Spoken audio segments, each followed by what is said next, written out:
श्री स्वामी समर्थ. तुम्हा सर्वांचं माझ्या चॅनलमध्ये मनापासून स्वागत आहे. तर बघा, 4 डिसेंबर 2025 रोजी गुरुवारी आहे यंदाची दत्त जयंती, जिला आपण दत्तात्रय जयंती असे देखील म्हणतो. आपल्या सर्व स्वामी भक्तांसाठी, दत्त भक्तांसाठी हा एक मोठा उत्सव म्हणजेच पर्वणीच असते. ब्रह्मा, विष्णू आणि शिव हे त्रिमूर्ती अवतार म्हणजेच भगवान दत्तात्रय. तर बघा, दत्त जयंतीपर्यंत कोणत्याही दिवशी आपल्या इच्छापूर्तीसाठी आपल्याला उंबराच्या पानांचा उपाय करायचा आहे. हा उपाय कसा करायचा आहे याविषयीची संपूर्ण माहिती मी तुम्हाला आजच्या व्हिडिओमध्ये सांगणार आहे. व्हिडिओ पूर्ण बघा जेणेकरून तुम्हाला संपूर्ण माहिती मिळेल. जर तुम्ही चॅनलवर नवीन असाल तर चॅनलला सबस्क्राईब करायला मात्र विसरू नका आणि व्हिडिओला लाईक करायला मात्र विसरू नका. तर बघा, भगवान दत्तात्रय हे सर्व गुरूंचे गुरु आहे, सर्व ज्ञानांचे हे स्वामी आहे आणि सर्व बुद्धीचे ते उगमस्थान मानले जातात. विविध पंथ आणि परंपरा, विशेषतः दत्त संप्रदाय जिथे दत्त गुरूंचा शिकवणीचा उगम झालेला आहे त्यांचाच त्यांना आधार आहे. ते नाथ संप्रदायाशी सुद्धा संबंधित आहे. तर हा जो उपाय आपल्याला करायचा आहे तो दत्त जयंतीपर्यंत कधीही करता येईल. दत्त जयंतीच्या दिवशी केला तर उत्तमच, पण त्याआधी तुम्ही कधीही करू शकतात. त्याचबरोबर दत्त जयंतीच्या दिवशी आपल्याला काय काय सेवा करायच्या आहेत, तर दत्त जयंतीच्या दिवशी सकाळी लवकर उठायचं, आंघोळ करून स्वच्छ वस्त्र परिधान करायचे आणि एक चौरंग घ्यायचा, त्यावर एक कापड अंथरायचं. त्यानंतर दत्त महाराजांची किंवा स्वामी महाराजांची मूर्ती असेल तर मूर्तीवर आपल्याला अभिषेक करायचा आहे. तसेच दत्त महाराजांचा, स्वामींचा फोटो असेल तर स्वच्छ पुसून धूप, दीप, फुलं अर्पण करून नैवेद्य आपल्याला अर्पण करायचं आहे. यानंतर दत्तगुरूंच्या पूजेमध्ये अवधूत गीतेचा पाठ आपल्याला करायचा आहे, ज्यामुळे पितृदोषापासून मुक्ती मिळते ते असे मानले जाते.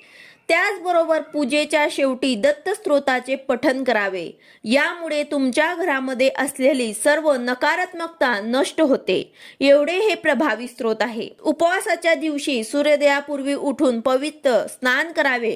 दत्तात्रयाच्या मूर्तीवर किंवा मग फोटोवर हळद, चंदन आणि सिंदूर मिक्स करून त्याचे लेपन करावे. त्यानंतर विधिवत दत्तात्रय महाराजांची पूजन करायचे आहे, ज्यामध्ये त्यांना गंध, अक्षदा, फुलं, धूप, दीप, नैवेद्य अर्पण करावा.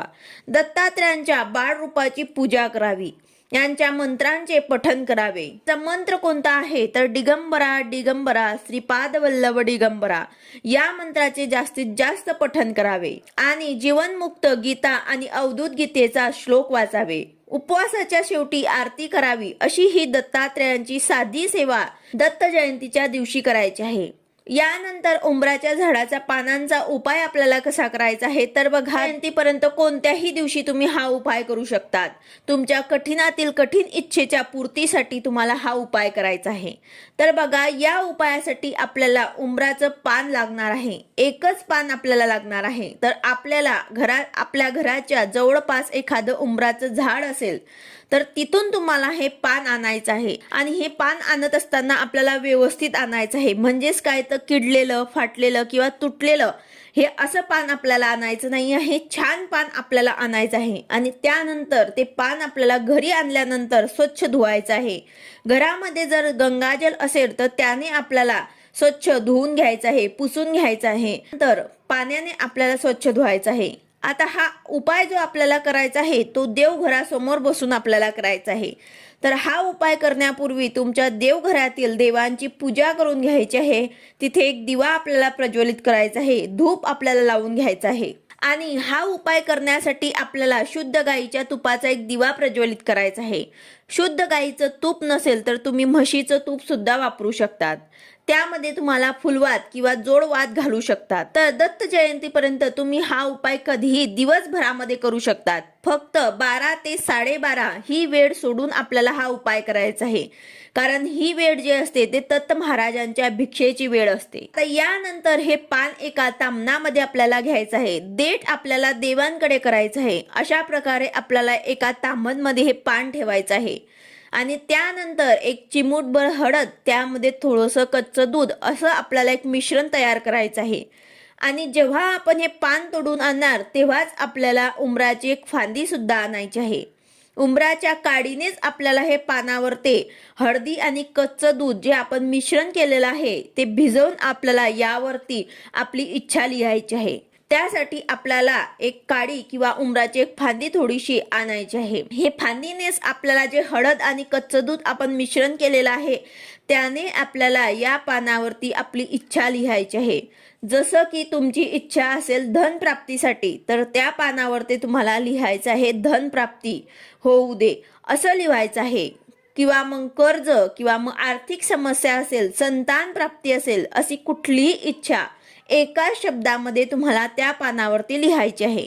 यानंतर यावर आपल्याला सेवा सुद्धा करायची आहे।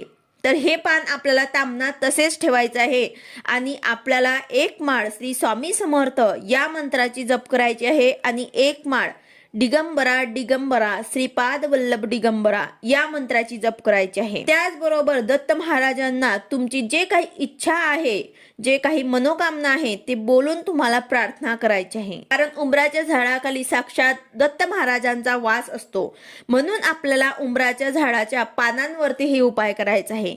उंबराच्या झाडाची आपण पूजा केली तर साक्षात दत्त गुरूंची सेवा केल्याचं फळ आपल्याला मिळत असते। म्हणूनच आपल्याला उंबराच्या पानाचा हा उपाय आपल्या इच्छापूर्तीसाठी करायचा आहे। यानंतर हे पान स्वामींच्या किंवा दत्त महाराजांच्या डाव्या हाताकडे हे पान आपल्याला ठेवायचं आहे। यानंतर हे पान जे आहे ते तुम्हाला 15 ते 20 मिनिटांपर्यंत तिथे ठेवायचं आहे आणि हे पान जे आहे ते तुम्हाला एका लाल कपड्यामध्ये गुंडाळायचं आहे। म्हणजे छोटंसं एक लाल कापड घ्या आणि त्यामध्ये तुम्हाला बांधून एक पोटली तयार करायची आहे आणि ज्या झाडाचं पान तुम्ही तोडून आणलेलं आहे त्या झाडाजवळ जायचं आहे आणि उंबराच्या झाडाच्या मुळाशी एक खड्डा खोदून ते पान तिथे दाबायचं आहे।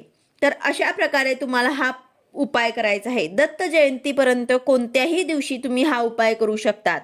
ज्या झाडाचं तुम्ही पान आणलं असेल त्याच झाडाखाली तुम्हाला हे दाबायचं आहे आणि ज्या दिवशी तुम्ही हे पान आणणार त्याच दिवशी तुम्हाला हा उपाय सुद्धा करायचा आहे आणि परत तिथेच तुम्हाला दाबायचं सुद्धा आहे। तर हा उपाय करताना पूर्ण विश्वासाने आणि श्रद्धेने हा उपाय करा। दत्त गुरूंच्या कृपेने तुमच्या इच्छा ज्या आहे ते नक्कीच पूर्ण होतील। अतिशय प्रभावी उपाय आहे, तुम्ही करून बघा, तुम्हाला नक्कीच अनुभव आल्याशिवाय राहणार नाही। व्हिडिओ आवडला असेल तर लाईक करा, शेअर करा, सबस्क्राईब करा। भेटूया अशाच नवीन व्हिडिओ सोबत। श्री स्वामी समर्थ।